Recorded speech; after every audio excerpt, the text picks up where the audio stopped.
Assalamualaikum warahmatullahi wabarakatuh. Kami dari kelompok NS05. Pada hari ini saya Immanuel Dan saya Nabil. Saya Dharma. Saya Cinta. Pada hari ini kami akan mempresentasikan tentang potensi ekonomi tanaman herbal di Indonesia di pasar dunia. Berikut dari hal yang akan kami bahas. Yang pertama, Indonesia kaya akan tanaman herbal. Artinya negara kita memiliki tanaman herbal yang kaya dan memiliki dampak yang bermanfaat. Dan poin yang kedua adalah tren global menuju makanan sehat. Dan pola hidup masyarakat yang semakin sehat akan bergerak ke arah herbal dan menimbulkan kesehatan yang berdampak bagi masyarakat. Dan poin yang terakhir adalah produk herbal bernilai ekonomi tinggi. Artinya apa?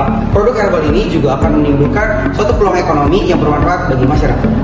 Nah, jadi tanaman herbal di Indonesia ini tuh sendiri sangat beragam, seperti misalnya contohnya ada jahe, kunyit, temulawak, dan juga yang ada pada misalnya itu rumput laut. Nah, tanaman-tanaman ini tuh banyak dimanfaatkan dalam bidang kesehatan dan juga pangan. Selain digunakan untuk kebutuhan domestik, tanaman herbal di Indonesia itu juga memiliki potensi yang sangat besar dalam hal kontribusinya dalam diekspor ke luar negeri seperti itu. Lanjut. Nah, lalu di sini nori sebagai produk herbal. Nah, nori ini sendiri itu merupakan salah satu produk olahan berbahan dasar rumput laut. Nah, nori sering dikategorikan sebagai pangan fungsional karena tidak hanya berfungsi sebagai makanan, tetapi juga memiliki manfaat kesehatan yang cukup banyak. Dengan bahan baku alami, nori menjadi contoh produk tanaman herbal yang memiliki nilai tambah yang cukup. Selanjutnya, proses pembuatan nori. Pertama-tama, pemanenan rumput laut. Rumput laut dipanen lalu dicuci hingga bersih. Selanjutnya dihaluskan dan dicetak menjadi selebaran tipis. Setelah dicetak menjadi selebaran tipis, rumput laut tersebut dikeringkan hingga dapat siap untuk dikonsumsi. Selanjutnya, manfaat nori bagi kesehatan. Nah, nori ini memiliki banyak sekali manfaat sebagai vitamin dan mineral dan mengandung antioksidan. Selain itu, nori juga rendah lemak.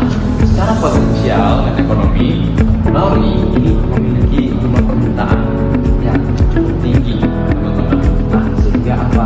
Indonesia sebagai produsen dari rumput laut sendiri, ini adalah kesempatan besar bagi Indonesia untuk memanfaatkan peluang dari sumber daya alam kita.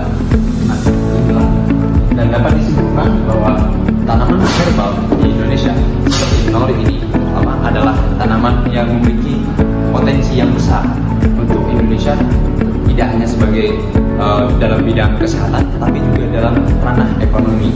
Sekian dari presentasi yang telah kami sampaikan tadi. Sekiranya ada kekurangan dan kesalahan, mohon maaf sebesar-besarnya. Kita ucapkan wassalamualaikum warahmatullahi wabarakatuh.